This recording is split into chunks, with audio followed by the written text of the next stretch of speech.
서울의 가을비는 차갑고 집요했다.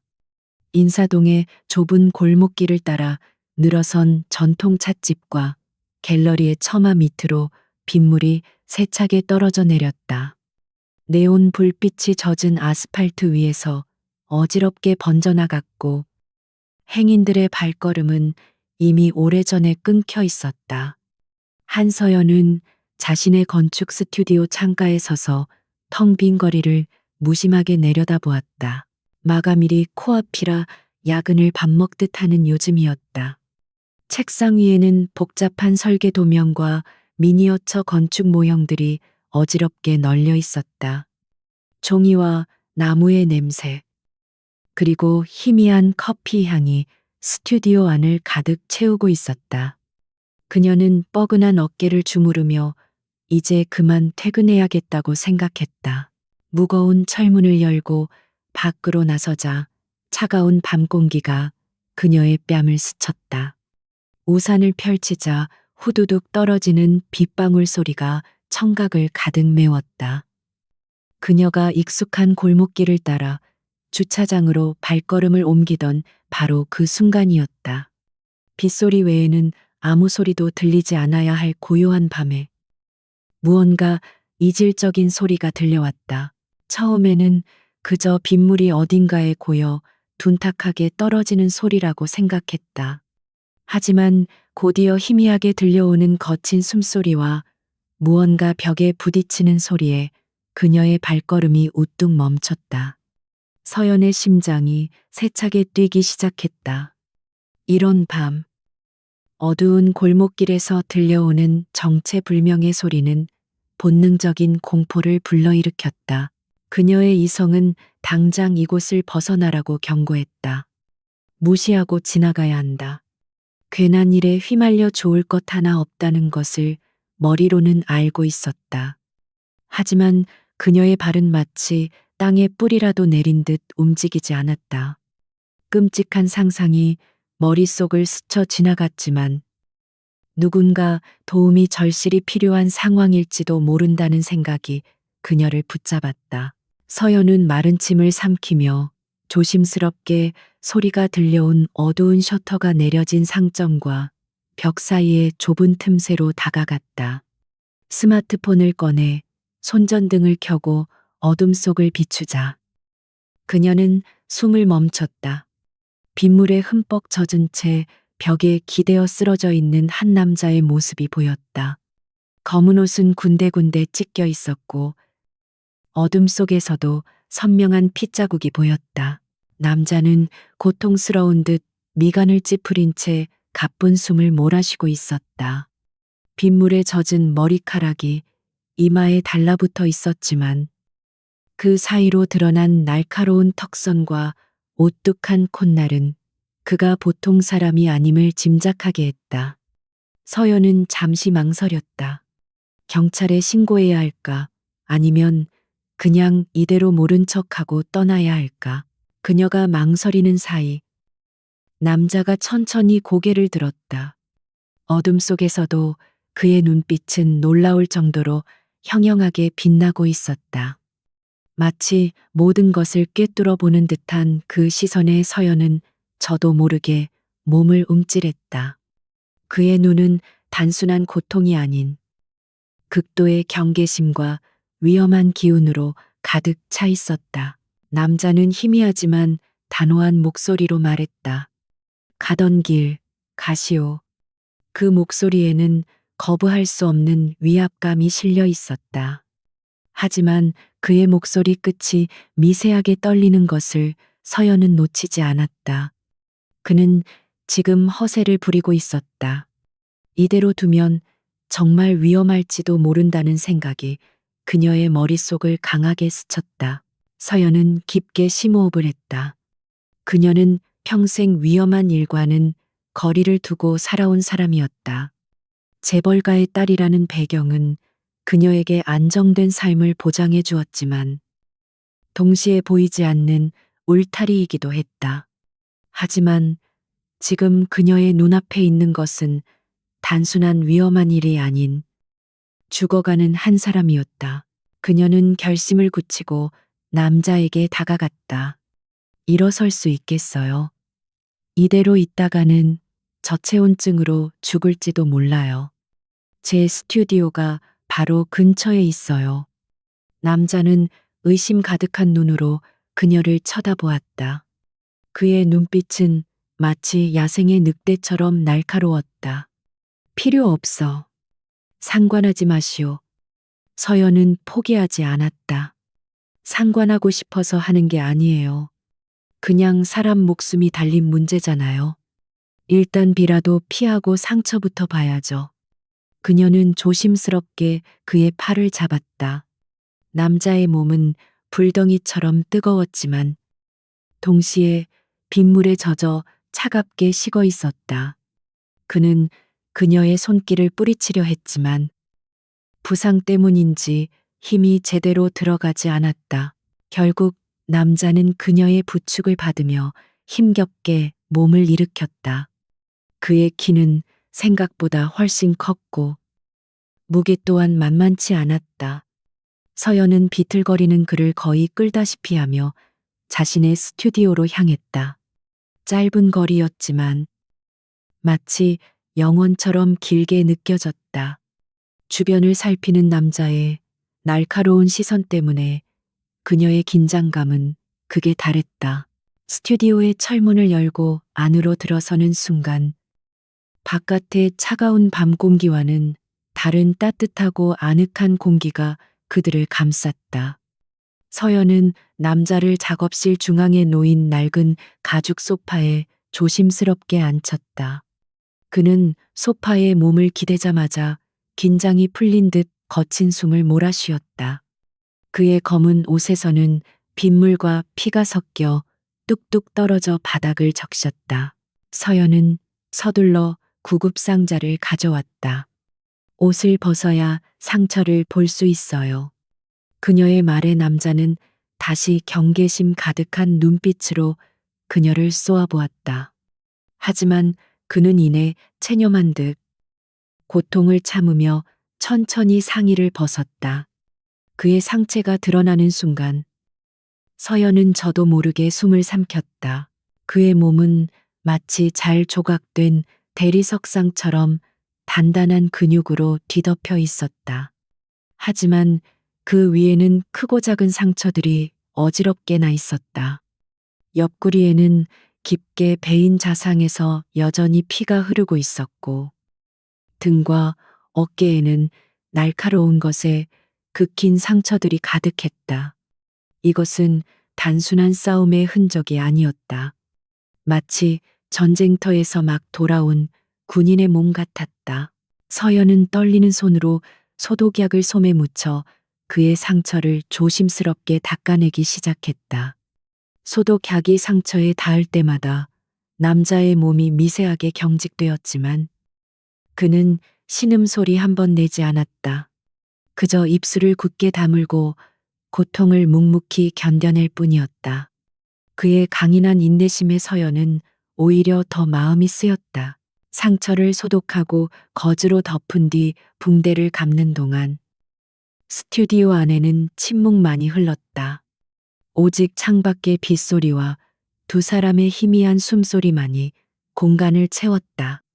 서연은 그의 얼굴을 제대로 볼 수 있었다. 짙은 눈썹, 날카로운 콧대, 굳게 닫힌 입술. 고통 속에서도 그의 용모는 서늘한 아름다움을 지니고 있었다. 왜 나를 도운 거지? 그가 불쑥 물었다. 그의 목소리는 아까보다 조금 안정을 찾은 듯 했다. 서연은 붕대를 매듭지으며 대답했다. 그냥 외면할 수가 없었어요. 이유가 필요한가요? 그녀의 대답에 남자는 잠시 말이 없었다. 그는 복잡한 눈빛으로 그녀를 바라보았다. 그 눈빛에는 더 이상 경계심보다는 이해할 수 없다는 듯한 의문이 담겨 있었다. 서연은 치료를 마친 뒤 따뜻한 물 한 잔을 그에게 건넸다. 그는 말없이 잔을 받아들고 천천히 물을 마셨다. 물을 마시는 그의 손등에도 날카로운 상처가 나 있었다. 이 남자는 도대체 어떤 삶을 살아온 것일까? 그녀의 머릿속은 온갖 의문으로 가득 찼지만 차마 입 밖으로 꺼낼 수는 없었다. 그는 물을 다 마신 뒤 컵을 내려놓고 말했다. 이제 가봐야겠다. 서연은 깜짝 놀라 그를 말렸다. 미쳤어요. 그 몸으로 어딜 가겠다는 거예요. 날이 밝을 때까지만이라도 여기 있어요. 아직 비도 많이 오고 상처도 심각해요.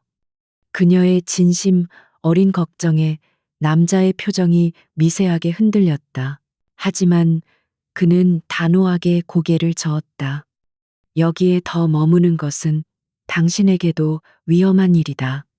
그의 말은 단순한 추측이 아닌 확신에 찬 경고였다. 그의 말에 서연은 등골이 서늘해지는 것을 느꼈다. 그를 쫓는 사람들이 있다는 뜻이었다. 그들이 만약 이곳을 찾아낸다면 자신 또한 무사하지 못할 것이었다. 그는 소파에서 힘겹게 몸을 일으켰다. 서연이 막아설 틈도 없이 그는 아까 벗어두었던 피와 빗물에 젖은 상의를 다시 입었다. 그리고 출입문을 향해 비틀거리며 걸어갔다. 서연은 어찌할 바를 모르고 그저 그의 뒷모습을 바라볼 수밖에 없었다. 저대로 보내도 괜찮은 걸까? 문고리를 잡으려던 남자가 잠시 멈춰 서더니 그녀를 돌아보았다. 이름이 뭐지? 그의 갑작스러운 질문에 서연은 잠시 머뭇거리다 대답했다. 한서연이에요. 그는 한서연이라는 이름을 입안에서 조용히 되뇌는 듯했다. 그리고 그는 품 안에서 무언가를 꺼내 그녀에게 다가왔다. 그는 차갑고 단단한 금속의 무언가를 그녀의 손에 쥐어주었다. 서연이 손을 펴자 그 안에는 늑대머리가 정교하게 조각된 검은색의 작은 휘장이 놓여 있었다. 이것을 가지고 있어. 만약 감당할 수 없는 곤경에 처하게 되면 이 표식의 주인을 찾아 오늘 밤의 빚은 반드시 갚을 테니. 그 말을 마친 그는 더 이상 뒤돌아보지 않고 철문을 열고 밖으로 나갔다. 문이 닫히자 스튜디오 안에는 다시 정적이 찾아왔다. 방금 전까지 그가 앉아 있던 소파의 흔적과 바닥의 핏자국만이 이 모든 것이 꿈이 아니었음을 증명하고 있었다. 서연은 손안의 차가운 휘장을 가만히 내려다보았다. 늑대의 눈은 루비처럼 붉게 빛나고 있었다. 정교하고도 위압적인 조각은 그것이 평범한 물건이 아님을 말해주고 있었다. 표식의 주인이라니 그는 자신을 찾을 방법이라도 알려준 것일까? 아니면 해결할 수 없는 수수께끼를 던져준 것일까? 그녀는 현기증을 느끼며 휘청거렸다. 긴장이 풀리자 온몸에 힘이 빠져나갔다. 그녀는 소파에 주저앉았다. 심장이 미친 듯이 뛰고 있었다. 자신이 무슨 짓을 한 건지 이제야 실감이 나기 시작했다. 정체도 모르는 위험한 남자를 스튜디오에 들였고 그를 치료해 주었다. 그의 말대로라면 자신은 지금 매우 위험한 일에 발을 들인 것일지도 모른다. 창밖은 여전히 비가 내리고 있었다. 하지만 어둠은 조금씩 옅어지고 동쪽 하늘부터 희미하게 푸른빛이 번져오고 있었다. 서울의 새벽이 밝아오고 있었다.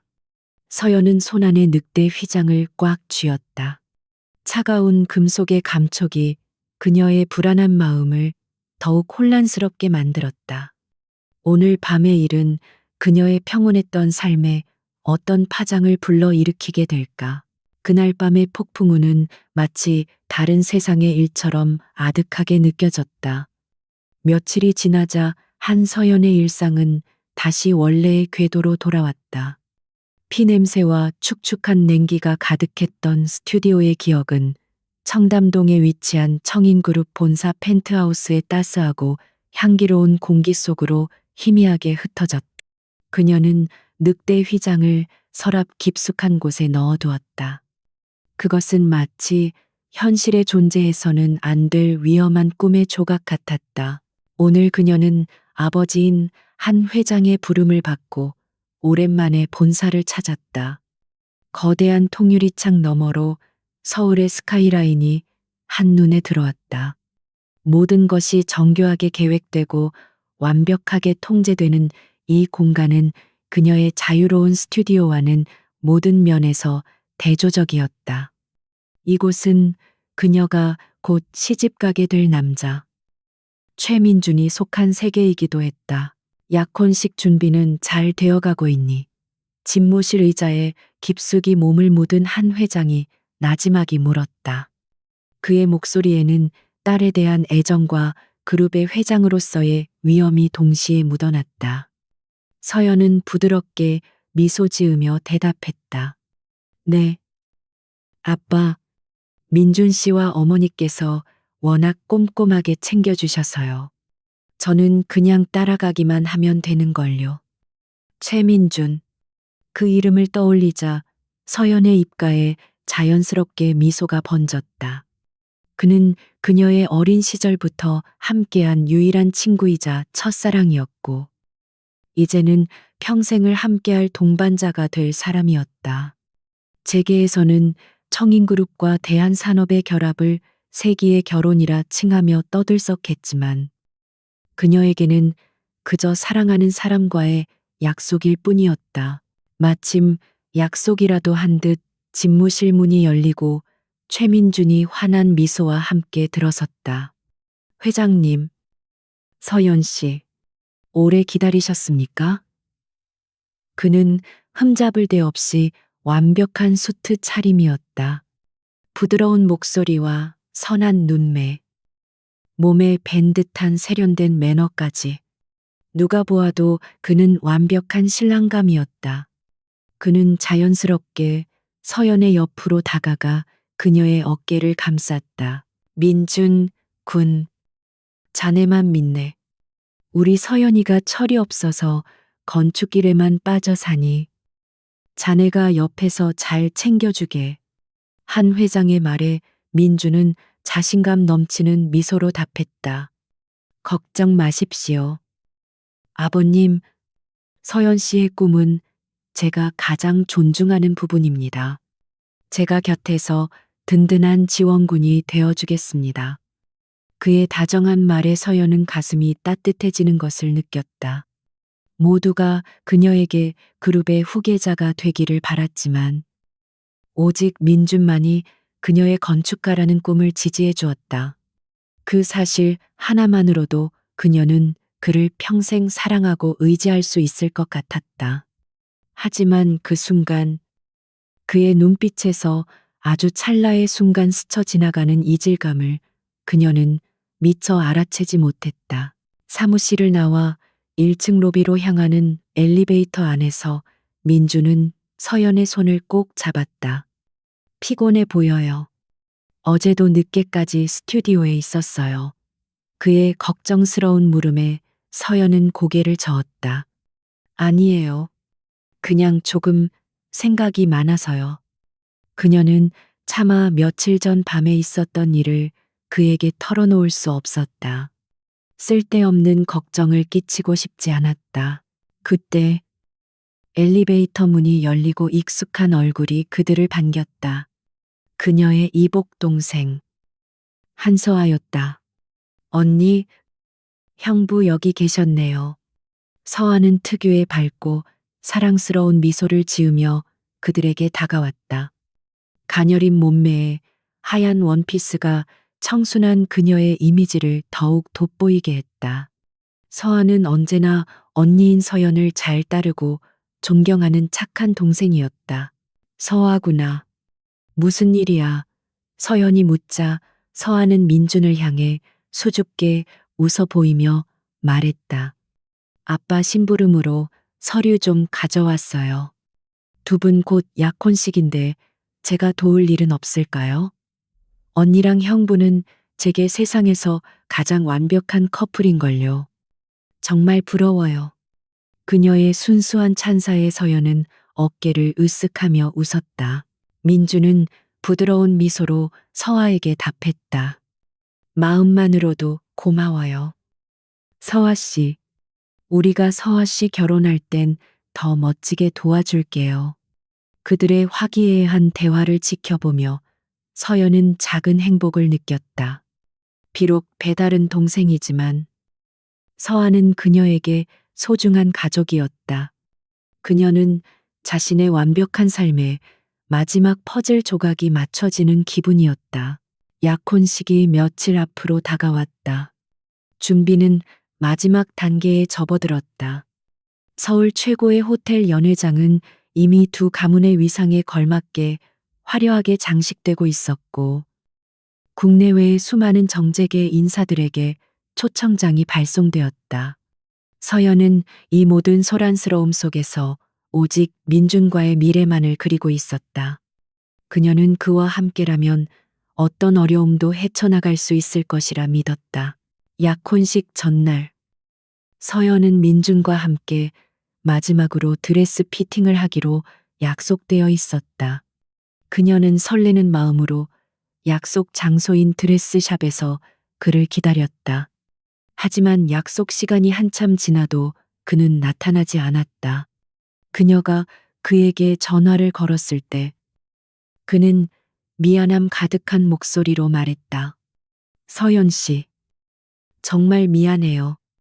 회사에 급한 일이 터져서요. 도저히 지금 갈 수가 없어요. 실망감이 밀려왔지만 서연은 애써 이해하려 노력했다. 괜찮아요.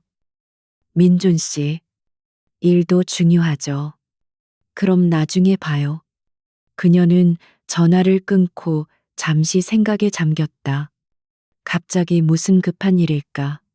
서운한 마음을 달래고 싶었던 그녀는 그를 놀라게 해줄 생각으로 그가 좋아하는 커피를 사서 그의 오피스텔로 향하기로 마음먹었다.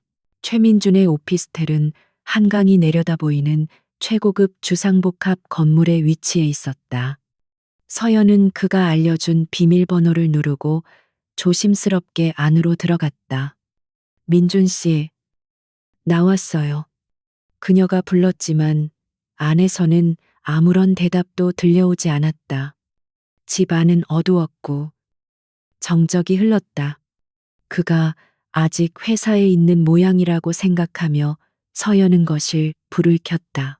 그런데 현관 바닥에 놓인 낯선 여성용 구두 한 켤레가 그녀의 눈에 들어왔다. 심장이 쿵 하고 내려앉는 기분이었다. 불안한 예감이 엄습했지만 그녀는 애써 고개를 저었다. 손님일 수도 있다. 하지만 이 시간에 아무도 없는 집에 손님이라니. 그녀는 마른 침을 삼키며 조심스럽게 침실 쪽으로 발걸음을 옮겼다. 침실 문은 살짝 열려 있었다. 그리고 그 틈새로 두 사람의 목소리가 새어 나오고 있었다. 한 명은 분명 민준의 목소리였다. 그리고 다른 한 명의 목소리는 너무나도 익숙한 목소리였다. 서연은 숨을 죽인 채 문틈으로 귀를 기울였다. 그리고 그 순간 그녀의 세상이 산산조각 나기 시작했다. 오빠, 이제 어떻게 약혼식이 바로 내일인데. 언니가 알게 되면 그것은 분명 동생 서아의 목소리였다. 올먹임이 섞인 불안한 목소리. 이어서 민준의 짜증 섞인 목소리가 들려왔다. 그러게 누가 조심하랬지. 일이 이렇게까지 될 줄 알았어. 하필이면 이 타이밍에 임신이라니. 임신. 그 단어가 서연의 뇌리를 망치처럼 강타했다. 그녀는 자신의 귀를 의심했다. 지금 저 안에서 자신의 약혼자와 이복 동생이 임신에 대해 이야기하고 있었다. 그녀는 온몸의 피가 차갑게 식는 것을 느꼈다. 손발이 떨려오고 숨을 제대로 쉴 수가 없었다. 그럼 우리 아기는 어떻게, 설마 지우라고 하는 건 아니지. 서아의 애원하는 목소리에 민주는 한숨을 쉬며 말했다. 일단 약혼식부터 무사히 치러야 해. 한서연, 그 답답한 여자는 눈치채지 못할 거야. 결혼하고 나서 적당한 때를 봐서 방법을 찾자. 내가 널 책임지지 않을 것 같아.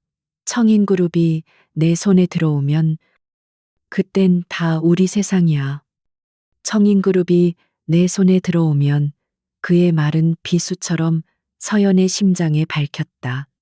그가 사랑했던 것은 자신이 아니라 자신의 배경이었던 것이다. 그동안의 모든 다정함과 달콤한 말들이 거짓이었다는 사실이 그녀를 절망의 나락으로 떨어뜨렸다. 그녀는 배신감에 몸을 가누지 못하고 뒷걸음질 쳤다. 그녀의 손에 들려있던 커피 캐리어가 힘없이 바닥으로 떨어졌다. 쨍그랑 날카로운 파열음과 함께 커피가 사방으로 튀며 정막을 깼다. 침실 안의 대화가 순간 뚝 끊겼다. 잠시 후 침실 문이 거칠게 열렸다. 그리고 문 앞에 서 있는 것은 잠옷 차림으로 머리가 헝클어진 최민준과 한서아였다. 두 사람의 얼굴에는 당혹감과 경악이 그대로 드러나 있었다. 그들은 마치 유령이라도 본 듯한 표정으로 넋을 잃고 서연을 바라보았다. 서연은 아무 말도 할 수 없었다. 그녀는 그저 산산조각난 커피잔의 파편처럼 부서져 버린 자신의 마음을 망연자실하게 내려다볼 뿐이었다. 세상에서 가장 믿었던 두 사람의 배신이 그녀의 모든 것을 무너뜨리고 있었다. 고요함은 칼날 같았다. 깨진 유리 조각처럼 날카로운 침묵이 세 사람을 찔렀다. 최민준의 얼굴에서 당혹감이 사라지고 차가운 계산이 번개처럼 스쳐 지나갔다. 그는 재빨리 상황을 파악하려 했었다. 반면 한서아는 본능적으로 연약한 모습을 연출했다. 그녀는 눈물을 글썽이며 민준의 팔 뒤로 숨었고 마치 피해자라도 되는 양 서연을 두려운 눈으로 쳐다보았다. 가장 먼저 침묵을 깬 것은 민준이었다.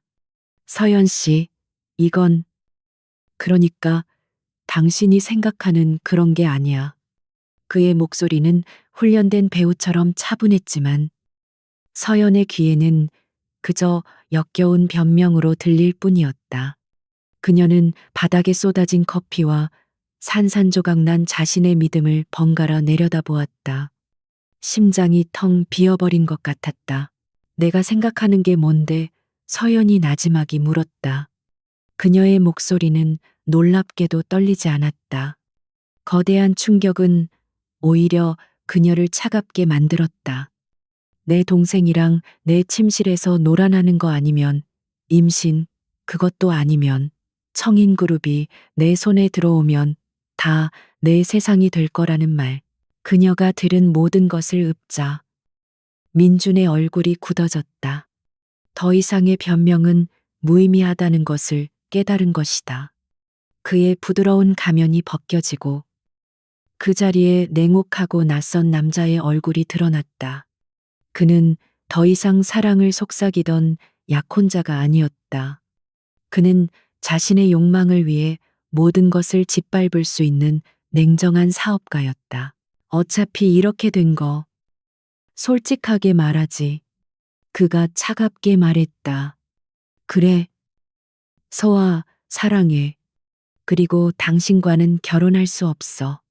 그의 뻔뻔한 태도에 서연은 실소했다.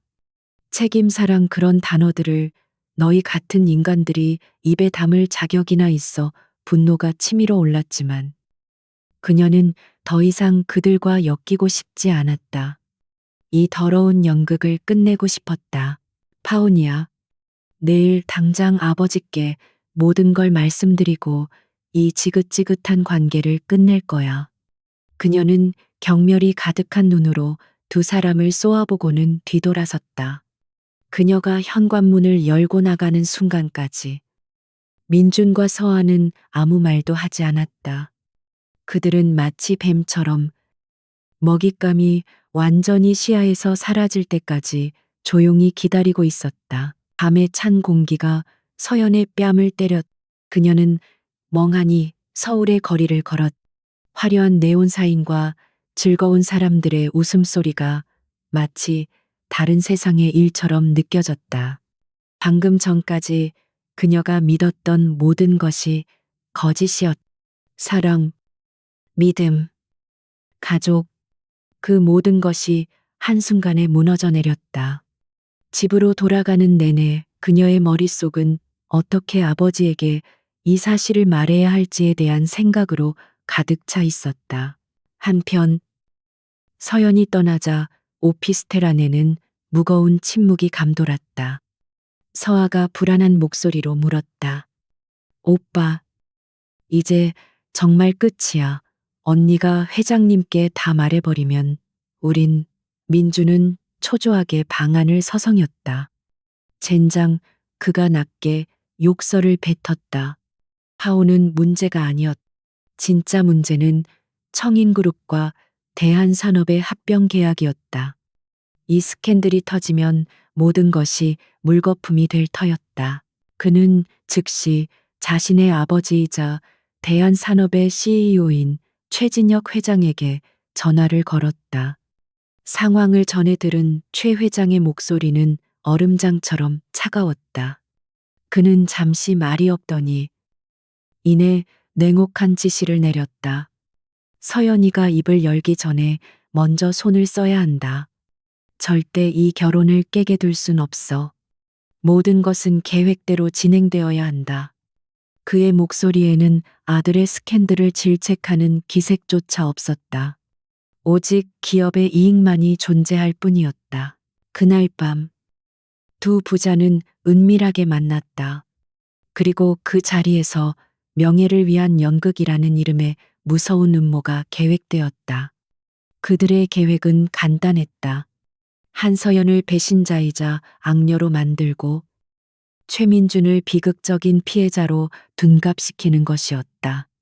여론을 자신들에게 유리하게 돌려 서연이 진실을 말하더라도 아무도 믿지 않게 만드는 것. 그것이 그들의 목표였다. 다음 날 아침, 서연이 밤새 고민한 끝에 아버지에게 모든 것을 털어놓기 위해 서재의 문을 열기 직전이었다. 비서실장이 다급하게 뛰어와 그녀에게 태블릿 PC를 내밀었다. 아가씨, 이걸 좀 보셔야겠습니다. 화면에는 충격적인 제목의 기사들이 도배되어 있었다. 청인그룹 장녀 한서연. 약혼자 두고 비밀 연애.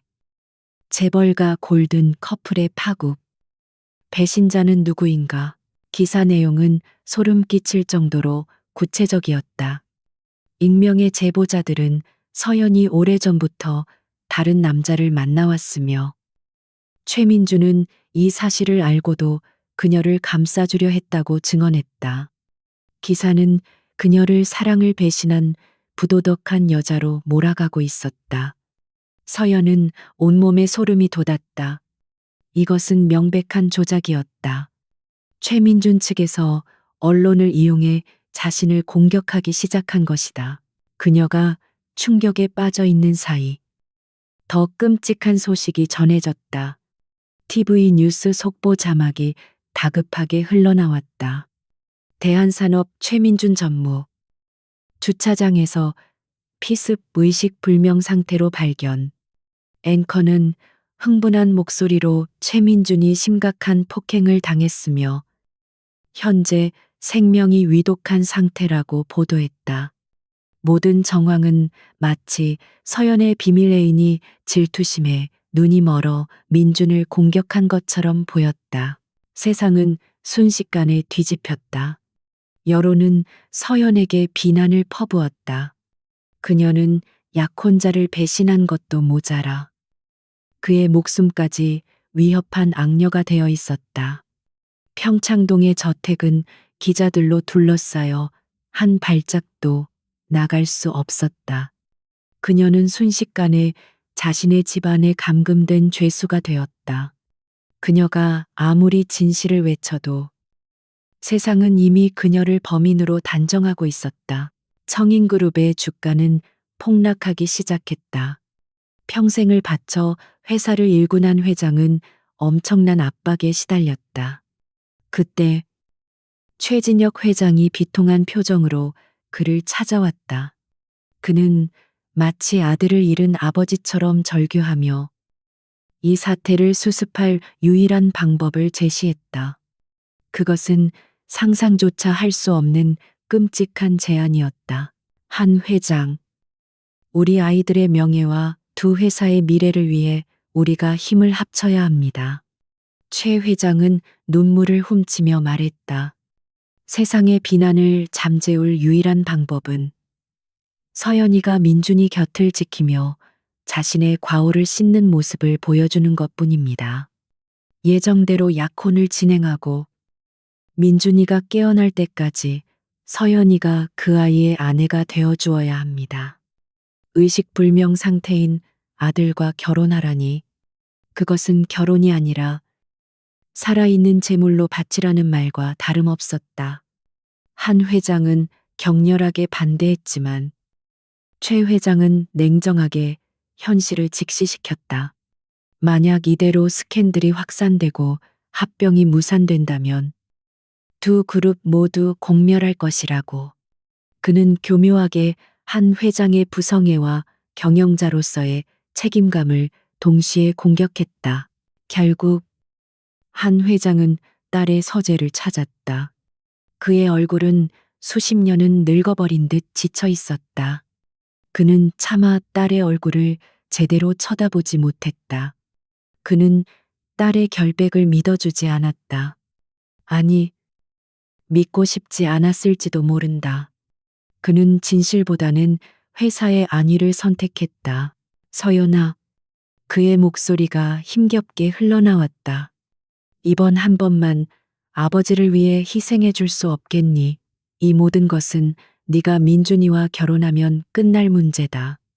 민준이가 깨어나면 그때 모든 것을 바로잡아도 늦지 않아. 수만 명의 직원들의 목숨이 내 손에 달려 있다. 아버지의 말은 서연에게 내리는 사형 선고와 같았다. 세상 모든 사람이 자신을 비난해도 아버지 한 사람만은 자신을 믿어줄 것이라 생각했다. 하지만 그 마지막 희망마저 무너져 내렸다. 그녀는 완전히 혼자가 되었다. 사방이 벽으로 막힌 감옥에 갇힌 기분이었다. 더 이상 저항할 힘도 의지도 남아있지 않았다. 그녀는 텅 빈 눈으로 아버지를 바라보았다. 그녀의 눈에서는 더 이상 눈물조차 흐르지 않았다. 그녀는 모든 것을 포기한 사람처럼 힘없이 고개를 끄덕였다. 그녀의 입에서 나온 대답은 거의 들리지 않을 정도로 작았다. 알겠습니다.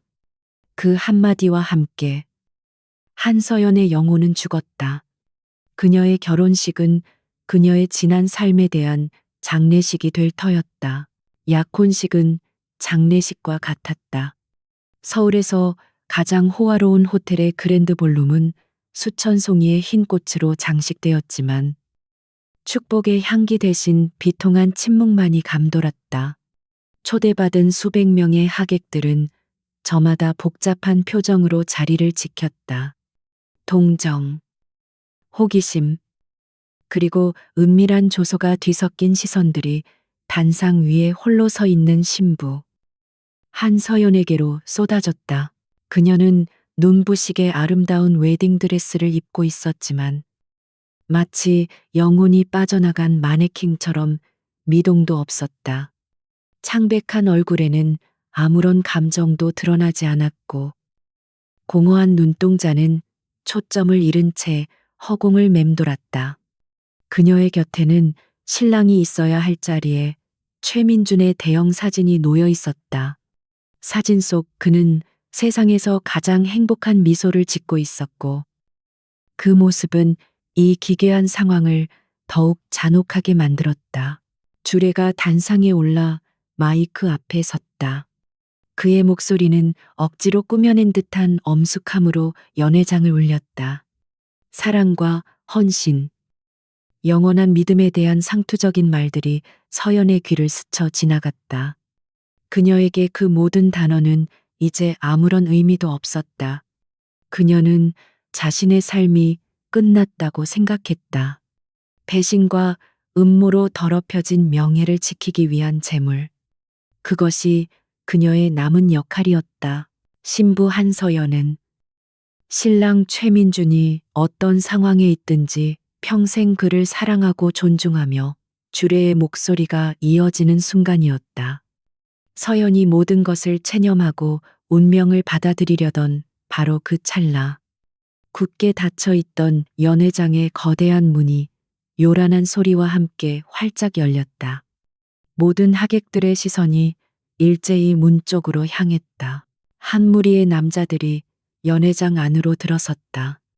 칼처럼 딱 떨어지는 검은 정장을 입은 그들의 모습은 일반 경호원들과는 차원이 다른 위압감을 풍겼다. 그들은 마치 훈련받은 군인들처럼 일사불란하게 움직여 연회장의 모든 출입구를 통제했다. 하객들은 술렁이기 시작했다. 갑작스러운 이 상황을 이해할 수 없다는 듯 불안한 표정들이 역력했다. 그리고 그 무리의 중심에서 한 남자가 연회장 안으로 천천히 걸어 들어왔다. 칠흑 같은 어둠을 닮은 남자. 권태하였다. 그는 주변의 소란 따위는 아랑곳하지 않는다는 듯 오직 단상 위에 서연만을 응시하며 곧장 걸어왔다. 그의 등장은 이 거짓된 연극의 막을 내리려는 듯 압도적인 존재감을 뿜어냈다. 단상 아래에 앉아있던 최진혁 회장과 한 회장이 경악하며 자리에서 일어났다. 뉘신데 감히 이 신성한 예식장에 난입하는 겁니까? 당장 경비원들은 이자를 끌어내지 않고 뭘 하는 거야? 최 회장이 고함을 쳤지만 호텔 경비원들은 이미 권태아의 부하들에 의해 제압된 후였다. 권태아는 그들의 외침을 무시했다. 그의 시선은 처음부터 끝까지 한서연에게 고정되어 있었다. 며칠 만에 다시 마주한 그의 얼굴은 여전히 서늘했지만 그날 밤의 어둠 속에서 보았던 늑대 같은 눈빛이 선명하게 살아 있었다. 서연의 텅 비었던 눈동자에 아주 희미한 파문이 일었다.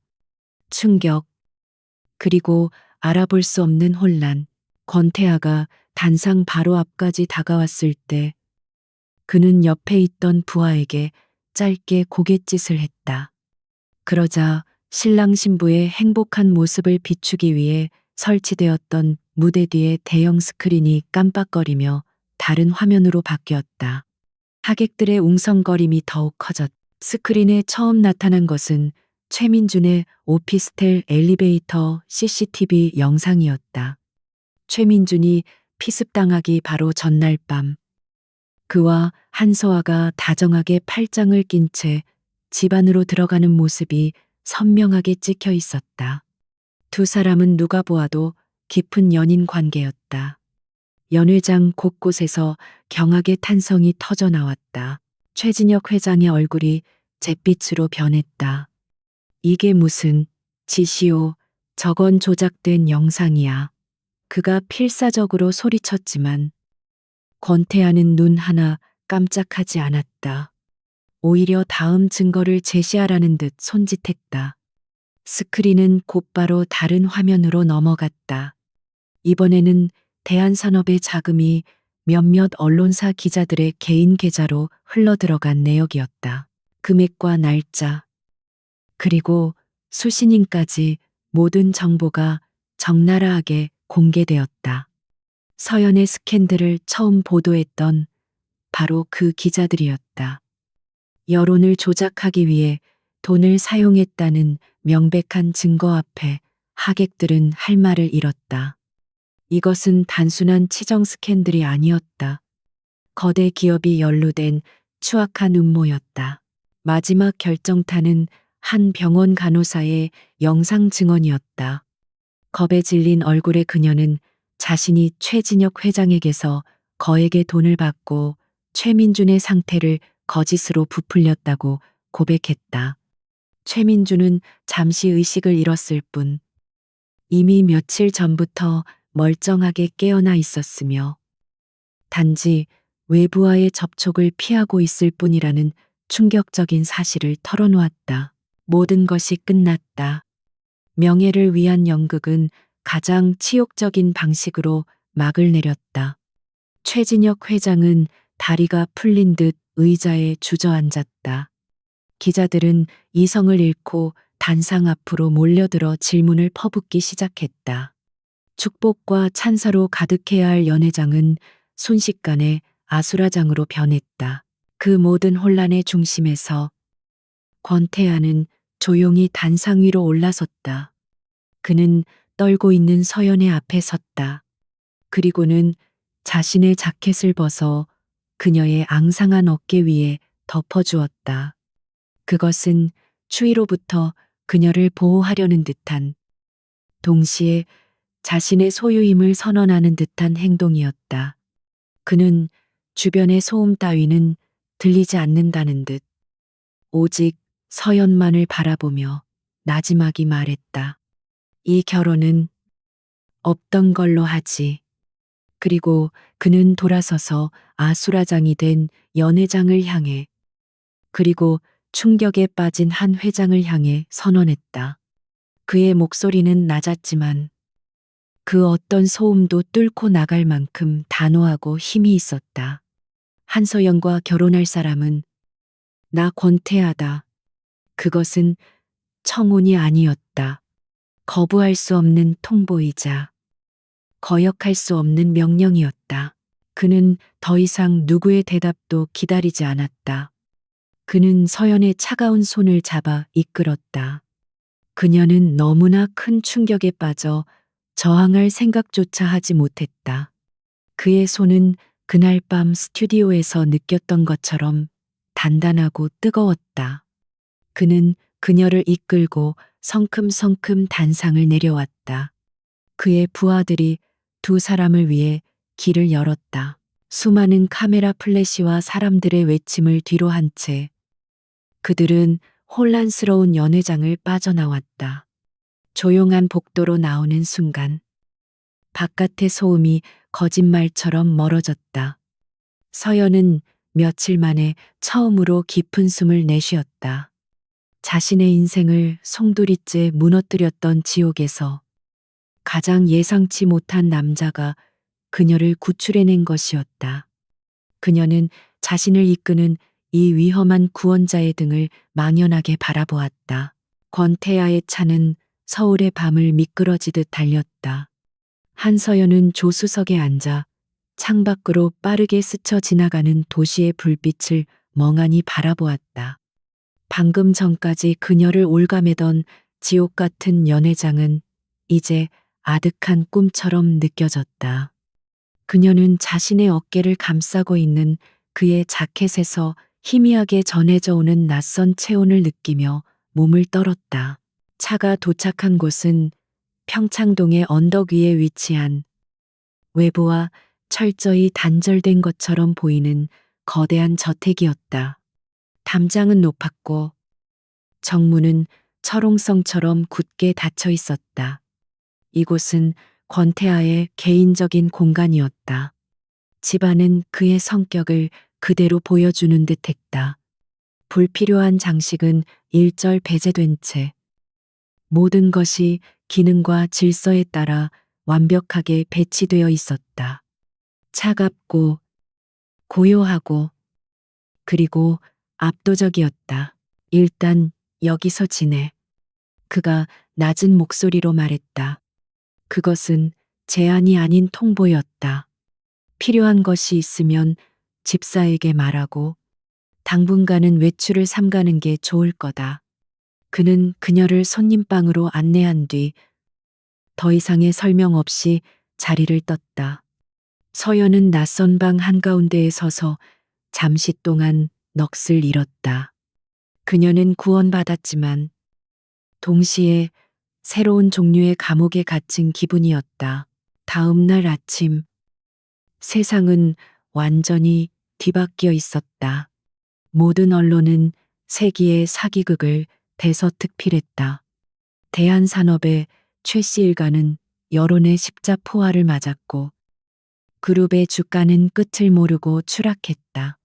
반면 권태하는 비운의 여인을 구출한 정의로운 영웅으로 칭송받았다. 그의 신상에 대한 온갖 추측이 난무했지만 그의 막강한 배경 앞에서는 그 어떤 언론도 함부로 파고들지 못했다. 오후가 되자 그녀의 아버지 한 회장이 저택을 찾아왔다. 며칠 사이에 수십 년은 늙어버린 듯한 아버지의 모습을 보자 서연의 마음은 복잡해졌다.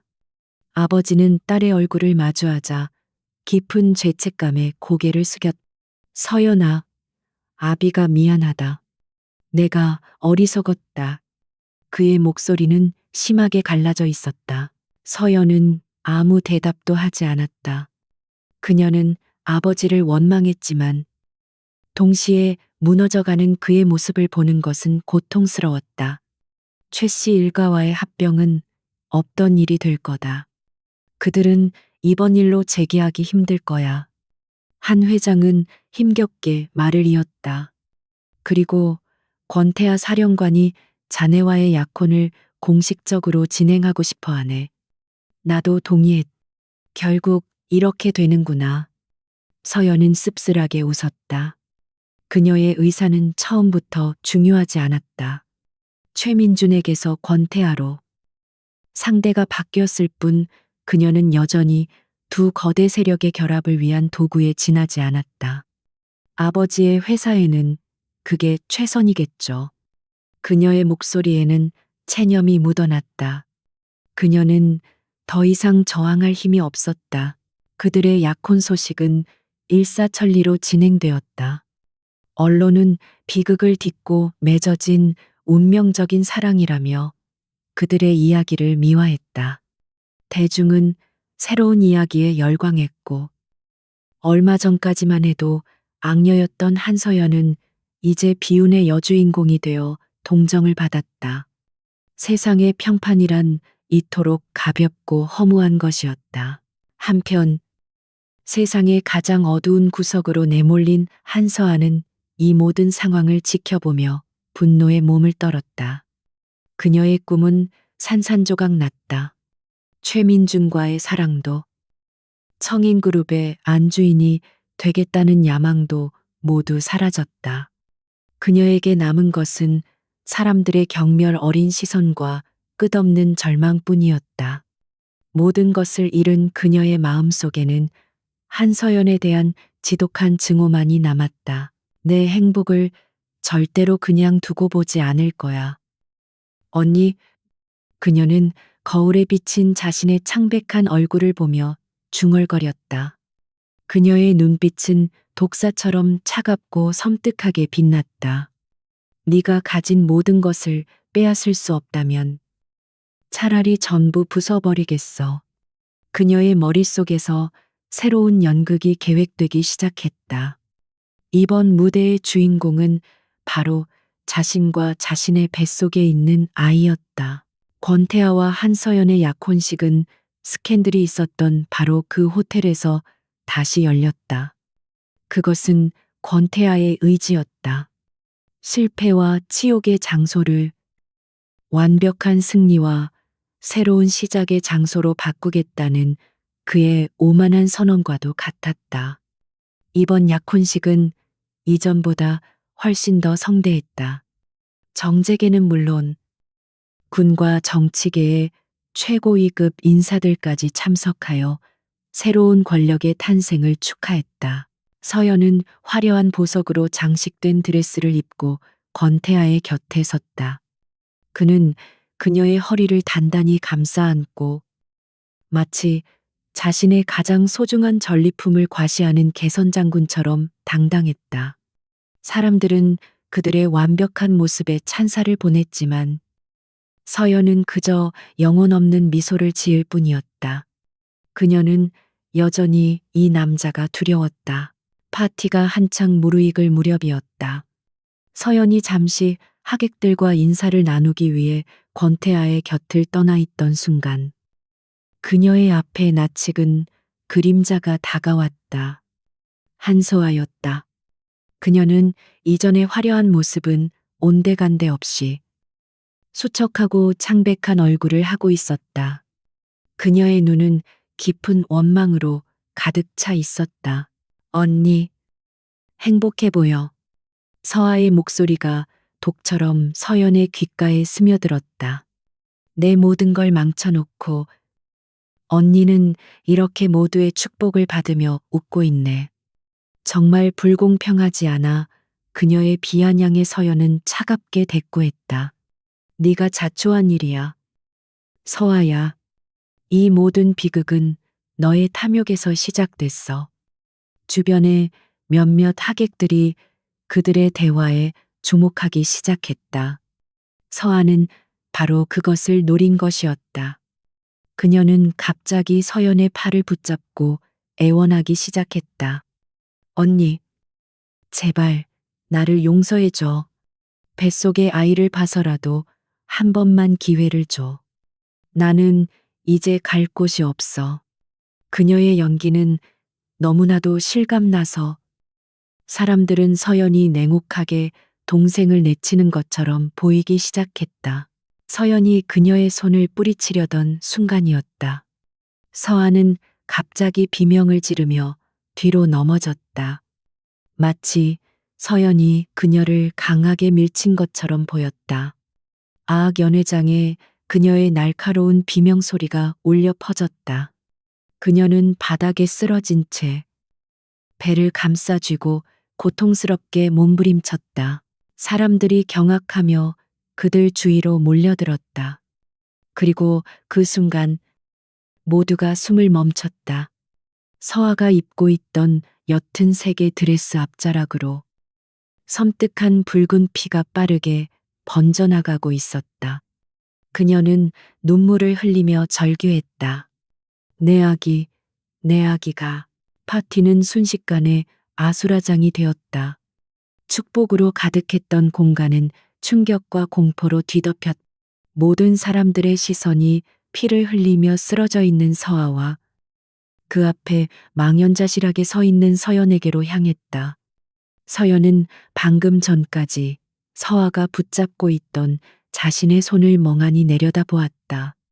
그녀는 아무 짓도 하지 않았다. 하지만 이 끔찍한 상황 속에서 그녀의 결백을 믿어줄 사람은 아무도 없어 보였다.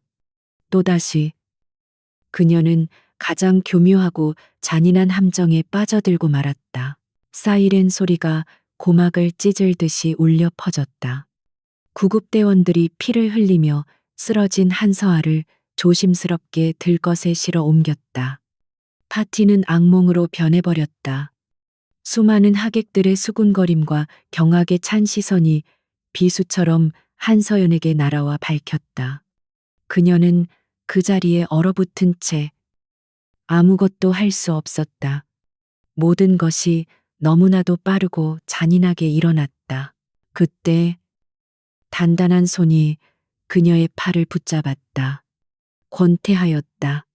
그의 얼굴은 감정을 읽을 수 없는 돌가면처럼 차가웠다. 그는 그녀의 결백을 묻지도 그녀를 위로하지도 않았다. 그저 나간다. 라는 짧은 한마디를 내뱉고는 그녀를 이끌고 인파를 헤쳐나가기 시작했다. 그의 힘은 저항할 수 없을 만큼 단호했다. 저택으로 돌아오는 차 안은 숨막히는 침묵으로 가득했다. 서연은 자신의 무죄를 소리치고 싶었다. 당신은 나를 믿느냐고 묻고 싶었다. 하지만 그의 얼음장 같은 침묵 앞에서 그녀의 목소리는 얼어붙어 나오지 않았다. 그의 침묵은 그 어떤 비난보다도 더 그녀를 고독하게 만들었다. 안전하지만 차가운 감옥 같은 그의 집에서 서연은 뉴스를 통해 자신이 또다시 전 국민적인 악녀가 되어가는 과정을 무력하게 지켜보아야 했다. 약혼식에서 임신한 동생을 공격한 재벌가 장녀. 두 얼굴에 사이코패스인가? 언론은 자극적인 제목으로 그녀를 매도했다. 며칠 전까지만 해도 그녀를 동정하던 여론은 이제 맹렬한 층으로 돌변해 있었다. 며칠 후 아버지인 한 회장으로부터 연락이 왔다. 이 사태를 논의하기 위한 긴급 가족회의가 소집되었다는 것이었다. 무거운 발걸음으로 평창동의 본가에 도착하자 싸늘한 공기가 그녀를 맞았다. 거실에는 아버지와 몇몇 친척 어른들이 심각한 표정으로 앉아 있었다. 그리고 그들 사이에는 휠체어에 앉은 한서아가 창백한 얼굴로 슬픔을 연기하고 있었다. 회의는 무겁게 가라앉아 있었다. 어떻게 이 추문을 막을 것인가에 대한 격론이 오갔다. 서연은 그저 죄인처럼 고개를 숙인 채 앉아 있을 뿐이었다. 장녀로서 손님들에게 차를 내오는 것은 당연한 일이었다. 그녀는 아무 생각 없이 기계적으로 찻주전자를 들고 찻잔에 향긋한 국화차를 따랐다. 그녀는 아버지에게 가장 먼저 찻잔을 공손하게 건넸다. 아버지는 지친 한숨을 내쉬며 차를 한 모금 마셨다. 바로 그 순간이었다. 아버지는 갑자기 말을 멈추고 거친 숨을 몰아쉬기 시작했다. 그의 얼굴은 순식간에 새하얗게 질려갔다. 그는 가슴을 움켜쥔 채 뭐라 말하려는 듯 입을 뻐끔거렸지만 이내 의자 아래로 힘없이 쓰러지고 말았다. 아버지 서연의 비명과 함께 거실은 순식간에 아수라장이 되었다. 사람들이 비명을 지르며 우왕좌왕했다. 긴급하게 의사가 호출되었지만 그는 도착하자마자 고개를 저었다. 너무 늦었다. 한 회장은 이미 숨을 거둔 후였다. 모두가 충격과 슬픔에 빠져 있는 그 순간 가장 먼저 침묵을 깬 것은 한서아였다. 그녀는 휠체어에서 떨어질 듯 몸을 내밀며 아버지가 마셨던 찻잔을 가리켰다. 그녀의 목소리는 악에 찬 비명이었다. 차, 언니가 드린 차야. 언니가 아버지를 독살했어. 그녀의 외침은 독화살처럼 날아가 모든 사람의 심장에 밝혔다. 모든 시선이 일제히 서연에게로 향했다. 그녀의 손에 들려있던 찻주전자가 바닥으로 떨어지며 요란한 소리를 내며 깨졌다. 서연은 아무 말도 하지 못했다. 아니, 할 수 없었다. 아버지의 갑작스러운 죽음이 주는 충격과 동생의 끔찍한 모함 앞에서 그녀의 정신은 완전히 마비되어 버렸다.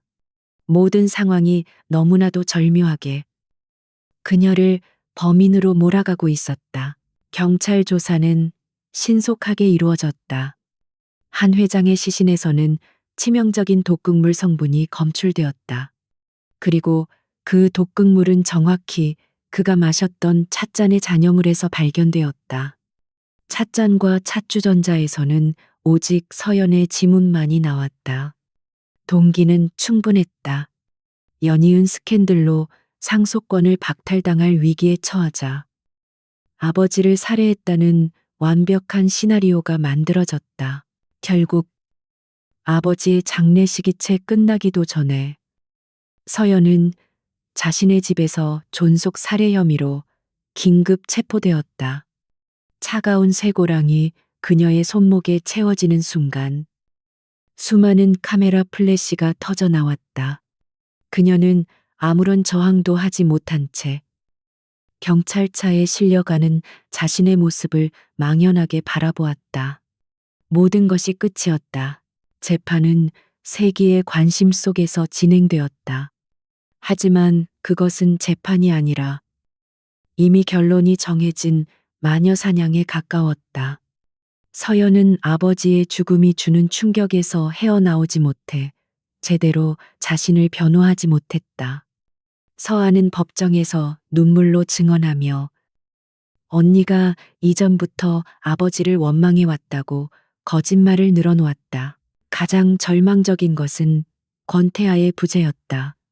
그녀의 약혼자이자 유일한 희망이었던 그는 그녀가 체포된 이후 단 한 번도 모습을 드러내지 않았다. 세상은 그가 끔찍한 살인자인 약혼녀에게 등을 돌렸다고 수군거렸다. 그는 그녀를 버린 것이었다. 마지막 희망의 끈마저 끊어지자 서연은 모든 것을 포기했다. 선고 공판일. 법정은 사람들로 가득 찼다. 재판장이 무거운 목소리로 판결문을 읽어내려갔다. 피고 한서연에게 무기징역을 선고한다. 탕 재판장의 의사봉 소리가 법정 전체를 울렸다. 그 소리는 마치 그녀의 인생에 마침표를 찍는 소리처럼 들렸다. 서연의 세상이 암전되었다. 그녀는 이제 아버지의 살인범이라는 씻을 수 없는 낙인과 함께 영원히 감옥에 갇히게 되었다. 교도소로 향하는 호송차의 내부는 어둡고 차가웠다. 한서연은 창문도 없는 작은 공간에 웅크린 채 규칙적으로 덜컹거리는 차체의 진동에 몸을 맡기고 있었다. 모든 것이 끝났다.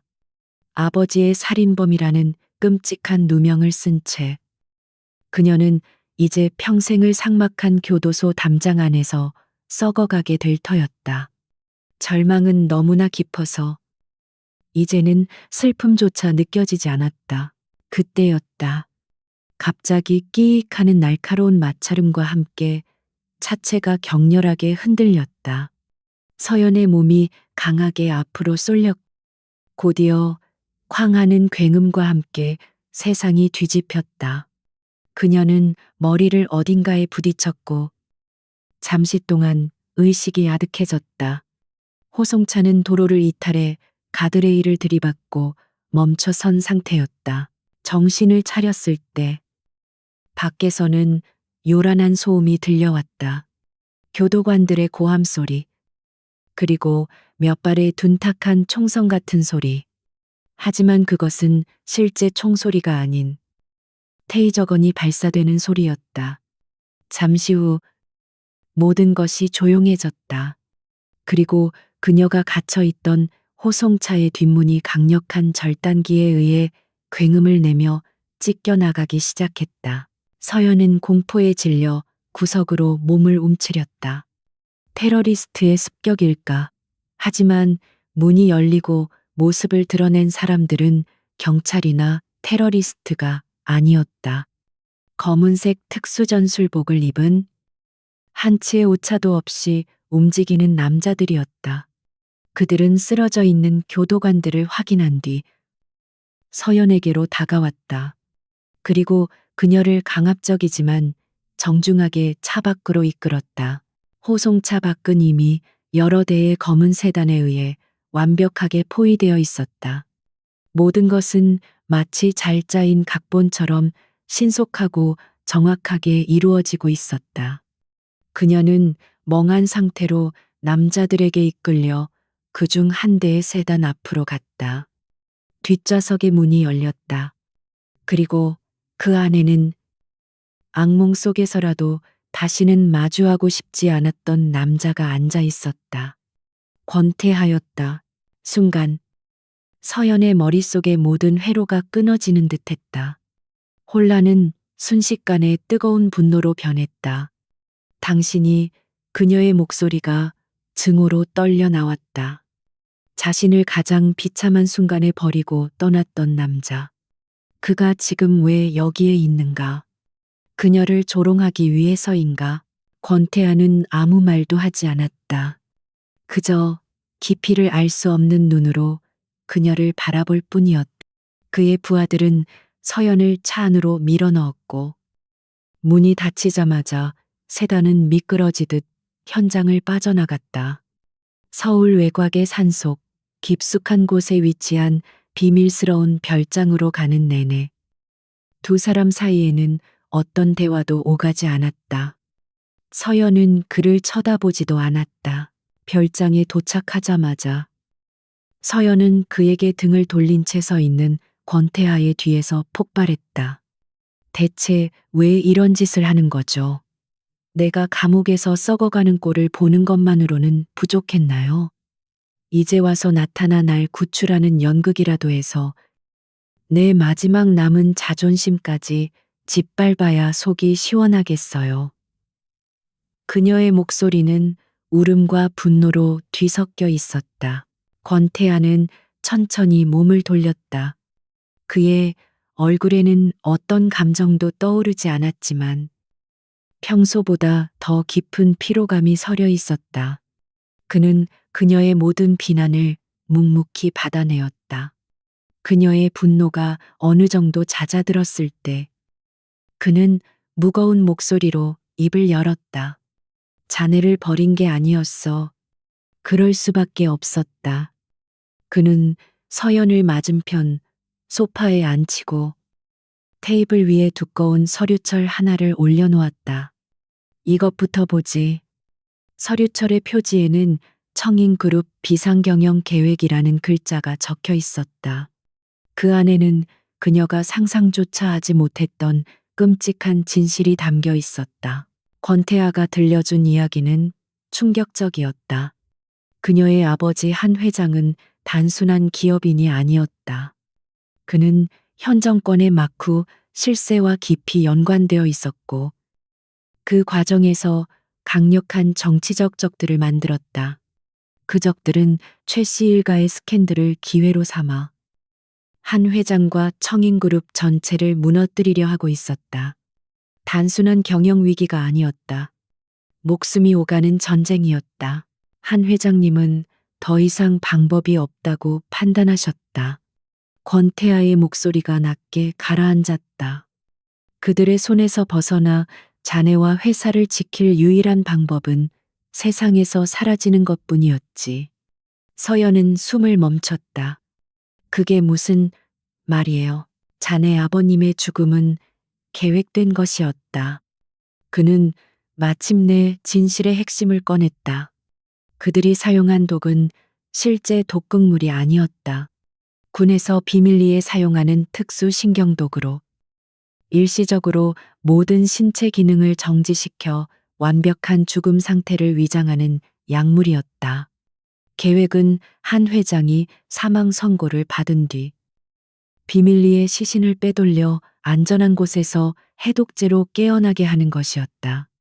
그리고 권태아 자신이 그 계획의 실행자였다. 하지만 계획은 실패했다. 그의 목소리에 처음으로 희미한 고통이 스쳤다. 원인을 알 수 없는 합병증이었어. 해독제는 듣지 않았고 아버님은 그대로 돌아가셨다. 위장된 죽음이 진짜 죽음이 되어버린 거야. 서연은 귀를 막고 싶었다. 이 모든 것이 거짓말이기를 바랐다. 아버지가 자신을 지키기 위해 죽음을 위장했다니. 그리고 그 계획이 실패해서 정말로 돌아가셨다니. 내가 재판에 나타나지 않은 것은 이 일의 배후를 캐내기 위해서였다. 내가 자네 곁에 있으면 적들이 의심하고 꼬리를 감출 테니까. 자네가 잠시 고통받는 것을 감수할 수밖에 없었어. 그의 말은 변명처럼 들리지 않았다. 그저 끔찍한 진실을 담담하게 전달할 뿐이었다. 그는 살인자는 아니었지만 그의 계획이 아버지를 죽음으로 이끈 것이나 다름없었다. 서연이 충격에서 헤어나오지 못하고 있을 때 그는 또 다른 서류철을 그녀의 앞에 내밀었다. 그 안에는 한서아에 대한 모든 진실이 담겨 있었다. 그리고 이것은 자네 동생의 진실이다. 서류에는 서아가 돈으로 의사를 매수하여 거짓 임신 진단서를 발급받고 약혼식 날에는 동물 피를 사용해 유산을 위장했다는 증거가 들어 있었다. 의사의 자백 진술서까지 첨부되어 있었다. 서연의 세상이 완전히 무너져 내렸다. 아버지는 자신을 지키려다 비극적인 죽음을 맞았고, 동생은 처음부터 끝까지 자신을 파멸시키기 위해 악마 같은 연극을 벌였다. 그리고 이 모든 끔찍한 진실의 중심에 바로 눈앞에 남자 권태아가 있었다. 그는 구원자인가? 파괴자인가? 그녀는 더 이상 아무것도 판단할 수 없었다. 그녀는 교도소에서 풀려났지만 더 거대한 진실의 감옥에 갇혀버렸다. 슬픔과 분노, 배신감, 그리고 자신을 구해준 이 남자에 대한 원망과 혼란스러운 감정이 뒤섞여 그녀를 질식시킬 것만 같았다.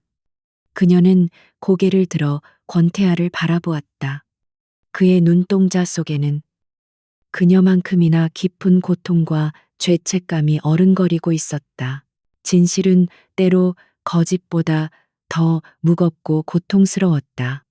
한서연은 권태아의 비밀 별장에 머무는 동안 세상과 단절된 채 자신을 덮쳐온 진실의 무게와 싸워야 했다. 아버지의 죽음, 동생의 배신, 그리고 이 모든 비극의 중심에 서 있는 남자 권태아. 그녀의 마음은 슬픔과 분노, 그리고 혼란으로 뒤엉켜 한 치 앞도 보이지 않는 안개 속을 헤매는 듯했다. 그녀가 고통의 시간 속에서 허우적거리는 동안 바깥 세상에서는 권태아의 냉혹한 복수가 시작되고 있었다. 그는 더 이상 어둠 속에 몸을 숨기지 않았다. 그가 가진 모든 힘, 군과 정계를 아우르는 그의 영향력이 거대한 파도처럼 움직이기 시작했다. 그것은 정의 구현이 아니었다. 한서연을 감히 건드린 자들에 대한 무자비한 숙청, 소탕 작전이었다. 첫 번째 목표는 한서아였다. 어느 날 아침, 대한민국 모든 언론사의 일면은 한서아의 추악한 진실로 도배되었다. 그녀가 유산을 위장하기 위해 동물 피를 사용했으며 의사를 매수해 거짓 진단서를 발급받고 법정에서 위증했다는 명백한 증거들이 터져 나왔다. 익명의 제보자로부터 흘러나온 이 정보들은 너무나도 구체적이고 치밀해서 그 누구도 의심할 여지가 없었다. 세상은 경악했다. 동정의 아이콘이었던 그녀는 순식간에 희대의 악녀로 전락했다. 같은 시각, 한서아는 자신의 오피스텔에서 뉴스 속보를 보며 사시나무 떨듯 떨고 있었다. 그녀는 본능적으로 위험을 감지하고 급하게 가방을 쌌다. 해외로 도피할 생각이었다. 하지만 그녀가 현관문을 열었을 때 문 앞에는 이미 차가운 얼굴의 형사들이 그녀를 기다리고 있었다. 그녀의 화려했던 연극은 가장 비참한 방식으로 막을 내렸다. 다음 타겟은 대한산업의 최씨 일가였다. 권태하에 보이지 않는 손이 움직이자 대한산업은 속수무책으로 무너져 내리기 시작했다. 국세청의 특별 세무조사가 착수되었고 검찰은 비자금 조성 및 주가 조작 혐의로 대대적인 압수수색에 들어갔다. 그룹의 핵심 자금줄이었던 해외 투자자들이 약속이라도 한 듯 동시에 자금을 회수했다. 한때 재계의 총아로 불렸던 대한산업은 불과 며칠 만에 부도 위기에 내몰렸다. 주가는 휴지 조각이 되었고 평생을 바쳐 회사를 일군 최진혁 회장은 망연자실하게 무너져가는 자신의 왕국을 지켜볼 수밖에 없었다. 결국 최진혁 회장과 최민주는 수많은 카메라 플래시 세례를 받으며 검찰청사 포토라인에 서게 되었다. 그들의 얼굴에서는 오만함 대신 깊은 절망과 공포만이 엿보였다. 서연은 별장의 거실에 앉아 TV 화면을 통해 이 모든 과정을 지켜보았다. 한때 자신을 지옥으로 몰아넣었던 이들의 몰락을 보면서 그녀는 복잡한 감정에 휩싸였다. 그들이 죗값을 치르는 것은 당연했다. 하지만 권태하의 복수 방식은 너무나도 철저하고 무자비해서 그녀의 등골을 서늘하게 만들었다. 그는 단지 그들을 벌하는 것이 아니었다. 그는 그들의 존재 자체를 세상에서 지워버리고 있었다. 모든 진실이 밝혀지자 서연의 존속 살해 혐의에 대한 재심이 청구되었다. 재판은 신속하게 진행되었고 그녀는 마침내 모든 혐의를 벗고 무죄를 선고받았다. 법적으로 그녀는 이제 완벽한 자유의 몸이었다. 하지만 그녀는 기쁘지 않았다. 가족의 비극과 추악한 스캔들은 그녀의 이름 위에 영원히 지워지지 않을 주홍글씨처럼 새겨져 있었다. 모든 숙청이 끝난 어느 날 저녁, 권태아가 별장으로 돌아왔다. 그는 마치 아무 일도 없었다는 듯 평소와 다름없는 무표정한 얼굴이었다. 그는 피 한 방울 묻히지 않았지만 대한민국에서 가장 강력한 가문 중 하나를 완벽하게 파멸시킨 후였다. 그가 돌아온 것을 확인한 서연은 처음으로 그와 마주 보기 위해 자리에서 일어났다. 그녀는 그에게 감사 인사를 하지 않았. 대신 그녀는 그의 눈을 똑바로 쳐다보며 물었다. 그렇게까지 해야만 했나요? 그녀의 목소리는 미세하게 떨리고 있었다. 그들을 법의 심판대에 세우는 것만으로는 부족했나요? 그렇게 완전히 뿌리 뽑아버려야만 속이 시원했냐는 말이에요. 그녀의 질문은 그의 행동에 대한 비난이 아니었다. 그것은 권태아라는 인간 자체에 대한 근원적인 물음이었다. 당신은 대체 어떤 사람이기에 그렇게 냉혹하고 무자비한 복수를 망설임 없이 행할 수 있는가? 그녀의 눈빛은 그에게 답을 요구하고 있었다. 권태아는 잠시 말이 없었다. 그는 그저 깊이를 알 수 없는 눈으로 그녀를 바라볼 뿐이었다. 그의 시선은 마치 그녀의 영혼을 꿰뚫어 보는 듯했다. 한참의 침묵 끝에 그가 입을 열었다. 그의 목소리는 그 어떤 감정도 실려 있지 않은 마른 나뭇가지 같은 소리였다. 위협은 그 싹이 다시 자라날 수 없도록 뿌리까지 완전히 제거해야 하는 법이다. 그의 대답은 변명이나 해명이 아니었다. 그것은 그의 생존 방식이자 세상을 살아가는 철칙이었다. 그의 냉정한 현실주의는 서연이 가진 도덕적 잣대와 정면으로 충돌했다. 서연은 할 말을 잃었다. 그녀는 자신을 구해준 이 남자에게 빚을 졌다. 하지만 동시에 그의 잔인함에 공포를 느꼈다. 외부의 적들은 모두 사라졌지만 이제 그녀와 그 사이에는 보이지 않는 거대한 벽이 세워진 것 같았다. 그들의 미래는 어떻게 되는 것일까? 이 위험한 남자 곁에서 그녀는 과연 평화를 찾을 수 있을까? 불확실한 미래가 짙은 어둠처럼 그들 사이에 내려앉고 있었다. 숙청이 끝난 후 세상은 다시 고요해졌다. 하지만 그 고요함은 한서연에게 평화를 가져다 주지 않았다. 그녀는 권태아의 저택에 머물며 법적으로 완벽한 자유를 얻었지만 그녀의 마음은 여전히 보이지 않는 감옥에 갇혀 있었다.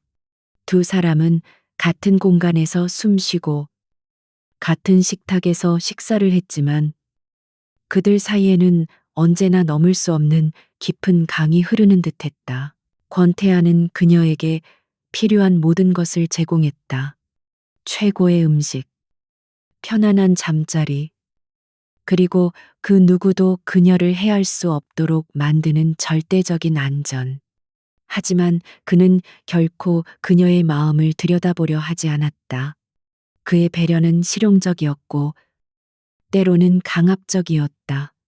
서연은 자신이 잘 보호받는 애완동물 혹은 값비싼 트로피가 된 것 같은 기분을 느꼈다. 그러던 어느 날부터인가 그녀의 몸에 이상한 변화가 찾아왔다. 이유 없는 피로감이 몰려왔고 아침마다 속이 메스꺼워 아무것도 먹을 수가 없었다. 처음에는 극심한 스트레스 때문이라고 생각했다. 지난 몇 달간 그녀가 겪은 일들은 평범한 사람이 평생 겪어도 모자랄 만큼 끔찍했으니까. 하지만 증상은 점점 더 심해졌다. 어느 날 아침, 욕실에서 마주한 자신의 창백한 얼굴을 보며 그녀의 머릿속에 끔찍한 의심 하나가 스쳐 지나갔다. 설마, 그녀는 애써 고개를 저었다. 하지만 불안감은 꼬리에 꼬리를 물고 그녀를 괴롭혔다. 그날 밤의 기억이 떠올랐다. 교도소에서 구출된 직후, 절망과 혼란 속에서 서로의 상처를 탐하듯 하룻밤을 보냈던 그 순간, 서연은 몰래 집사를 통해 임신 테스트기를 구해왔다. 떨리는 손으로 확인한 결과는 선명한 두 줄이었다. 그녀는 그 자리에 주저앉았다. 온몸에 힘이 빠져나가고 세상이 빙글빙글 도는 것 같았다. 아이, 그녀와 권태하의 아이. 이 끔찍한 비극의 한가운데서 새로운 생명이 자라나고 있었다. 그녀는 며칠 동안 아무에게도 이 사실을 말하지 못했다. 밤마다 잠을 설쳤고 뱃속의 아이를 어떻게 해야 할지에 대한 고민으로 머리가 터질 것 같았다. 이 아이는 자신을 구원했지만 동시에 아버지를 죽음으로 이끈 남자의 핏줄이었다. 이 아이를 낳는다는 것은 평생 그와 때려야 뗄 수 없는 굴레를 쓴다는 의미였다. 하지만 아이를 지울 수도 없었다. 그것은 자신의 아버지를 죽인 살인자와 다를 바 없는 짓이었다. 뱃속의 작은 생명은 그녀와 마찬가지로 이 비극의 무고한 희생자였다. 그녀는 마침내 결심했다. 더 이상 도망치지 않기로, 이 모든 문제의 근원인 권태아와 정면으로 마주보기로. 그날 밤, 그녀는 서재에서 홀로 서류를 보고 있는 그를 찾아갔다. 그의 서재는 그의 성격을 닮아 차갑고 정돈되어 있었다. 그녀는 아무 말 없이 그가 보는 앞에서 임신 테스트기를 책상 위에 올려놓았다. 권태아의 시선이 테스트기로 향했다. 그의 무표정하던 얼굴에 처음으로 아주 미세한 균열이 생겼다.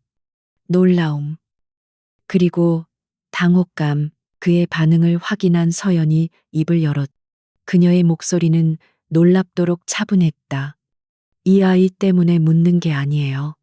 당신에 대해 묻고 싶은 거예요. 그녀는 그의 눈을 똑바로 응시했다.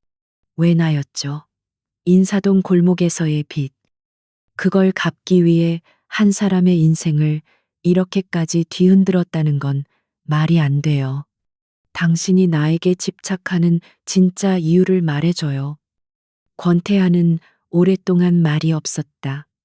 그는 자리에서 일어나 창가로 다가가 도시의 야경을 말없이 내려다보았다. 그의 넓은 등이 유난히 고독해 보였다.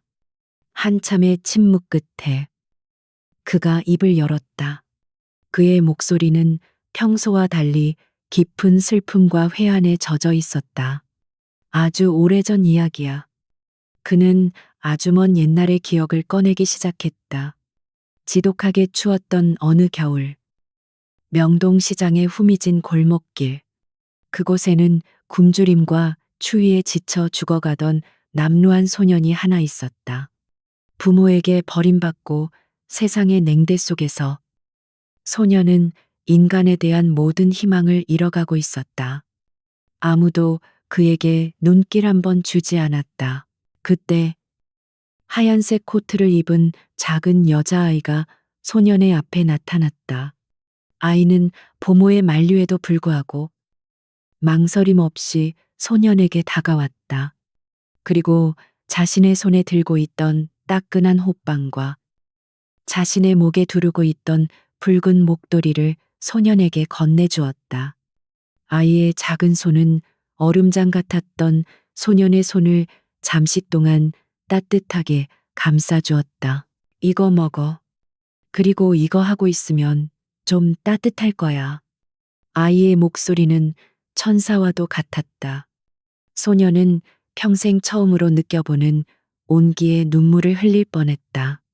그 짧은 순간, 그 작은 친절이 죽어가던 소년의 영혼을 구원했다. 소녀는 그날 맹세했다. 언젠가 반드시 강해져서 이 소녀를 다시 찾아내겠다고, 그리고 평생 그녀를 지켜주겠다고. 이야기를 마친 권태아가 천천히 서연을 돌아보았다. 그의 눈에는 평생 억눌러왔던 감정이 파도처럼 일렁이고 있었다. 그 소녀가 바로 너였어. 서연아. 그는 품 안에서 낡고해진 붉은 목도리를 꺼내 보였다. 그녀가 어릴 적 아끼던 바로 그 목도리였다. 나는 너를 잊은 적이 단 한순간도 없었다. 고아원에서 수없이 맞아가면서도, 지옥 같은 군사 훈련을 견뎌내면서도, 권력을 잡기 위해 더러운 피를 묻혀가면서도 내 모든 삶의 이유는 오직 너 하나였다. 너의 곁에 설 수 있을 만큼 강해지기 위해. 나는 기꺼이 괴물이 되었다. 서연은 숨을 쉴 수가 없었다. 늑대 휘장, 목숨을 건 구출, 무자비한 복수, 그리고 강압적이었던 그의 집착. 그 모든 퍼즐 조각들이 마침내 하나로 맞춰졌다. 그것은 단순한 빚이나 권력욕이 아니었다. 한 소년이 한 소녀에게 바친 평생에 걸친 처절하고도 순수한 사랑이었다. 그녀의 심장을 올가매던 두려움이 눈 녹듯 사라지기 시작했다. 그리고 그 자리에는 따뜻하고 거대한 감정이 차오르기 시작했다. 그녀는 눈앞의 남자를, 그 안에 숨어 있던 외롭고 상처받은 소년을 비로소 보게 되었다. 서연의 눈에서 뜨거운 눈물이 뺨을 타고 흘러내렸다. 그녀는 이제 선택해야 했다. 자신과, 그리고 뱃속의 아이를 위해. 서재 안의 공기는 멈춰버린 시간처럼 무거웠다. 권태아의 고백은 한서연의 세상에 마지막으로 남아있던 모든 벽을 허물어뜨렸다. 그녀는 오랫동안 그가 내민 낡은 붉은 목도리와 평생의 고통과 순정을 담고 있는 그의 얼굴을 번갈아 바라보았다. 괴물 같은 남자의 얼굴 뒤에 숨겨져 있던 외로운 소년의 모습이 비로소 보였다. 서연은 천천히 그에게 다가갔다. 그리고 떨리는 손을 뻗어 그의 손에 들린 목도리를 부드럽게 감싸쥐었다. 그것은 용서이자 이해이며, 그리고 받아들임의 시작이었다. 그녀의 따뜻한 손길에 평생 단 한 번도 흔들린 적 없었던 권태아의 어깨가 미세하게 떨렸다. 그는 고개를 숙였고 그의 눈에서 뜨거운 무언가가 낡은 목도리 위로 떨어졌다.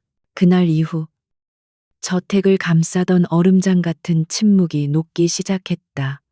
그들은 더 이상 같은 공간에 존재하는 두 개의 섬이 아니었다. 서연은 먼저 그에게 다가가 말을 걸기 시작했고, 권태아는 서툴지만 진심을 다해 그녀의 말에 귀를 기울였다. 그들은 함께 식사를 하고, 함께 정원을 산책하며 잃어버렸던 시간들을 천천히 채워나갔다. 그녀는 그에게서 어릴 적 소년의 이야기를 더 들었다.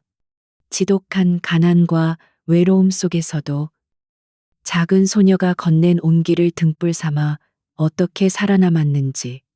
그는 그녀에게서 건축가 한서연의 꿈과 열정에 대해 들었다. 상처받은 피해자가 아닌 자신의 삶을 다시 일으켜 세우려는 강인한 여성의 모습을 보았다. 그들은 서로의 가장 깊은 상처를 보듬으며 서서히 하나가 되어갔다. 어느 날 저녁, 서연은 아버지에 대한 이야기를 꺼냈다. 아버지의 죽음을 둘러싼 비극적인 진실과 그 계획 속에 그가 있었다는 사실이 여전히 자신을 고통스럽게 한다고. 권태아는 변명하지 않았다. 그는 자신의 오만함과 잘못된 판단이 불러온 비극적인 결과에 대해 깊은 죄책감을 고백했다. 그의 진심 어린 사과 앞에서 서연은 비로소 아버지를 떠나보내고 그를 용서할 수 있었다.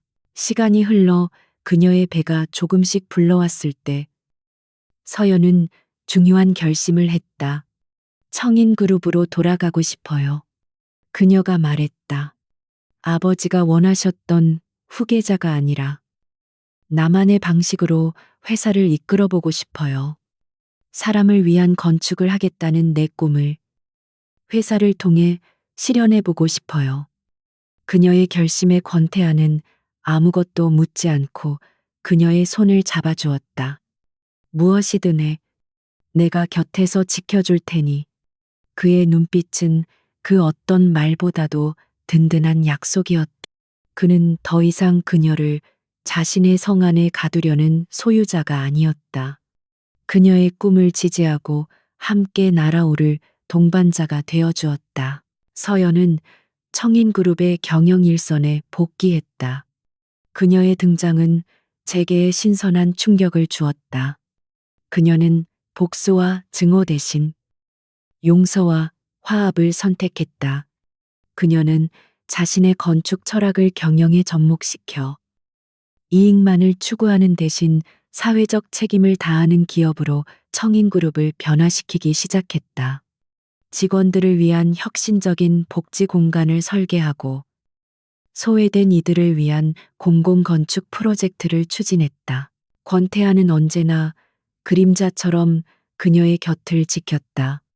그는 그녀가 외부의 압력에 흔들리지 않도록 든든한 방패가 되어 주었다.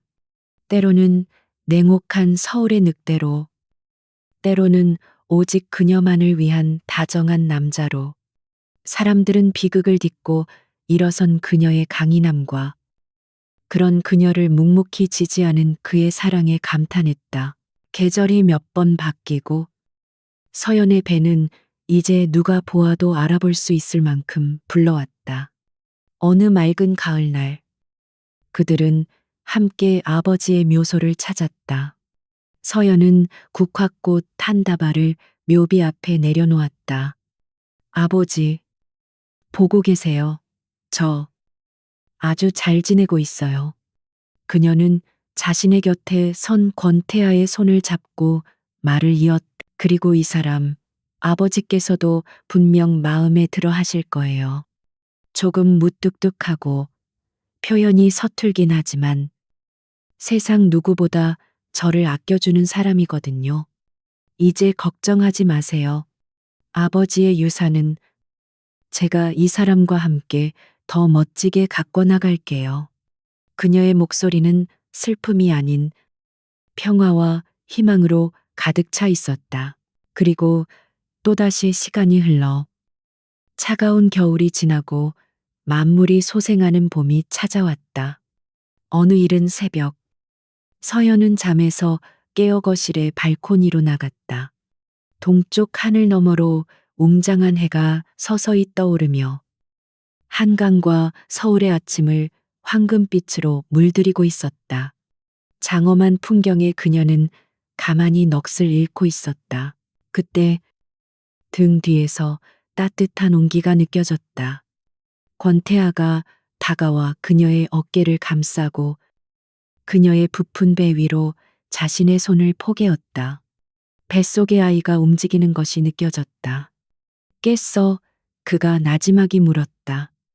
서연은 그의 가슴에 편안하게 기대며 고개를 끄덕였다. 응, 그냥 일출이 보고 싶어서. 두 사람은 한동안 말없이 떠오르는 해를 바라보았다.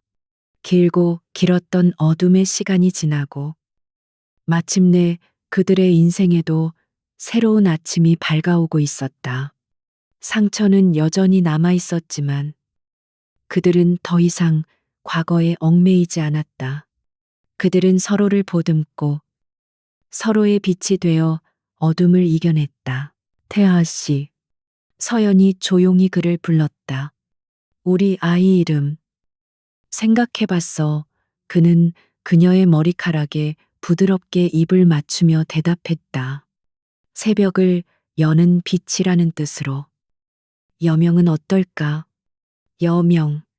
그 이름처럼 아이는 그들의 어두웠던 과거를 끝내고 새로운 시작을 가져다 줄 희망의 빛이었다. 서연은 행복하게 미소 지었다. 그녀는 몸을 돌려 그의 입술에 입을 맞췄다. 떠오르는 아침 햇살이 두 사람을, 그리고 그들이 함께 만들어갈 새로운 세상을 따스하게 비추고 있었다. 지독했던 겨울은 끝났다. 이제 그들 앞에는 눈부신 봄날만이 펼쳐져 있을 터였다.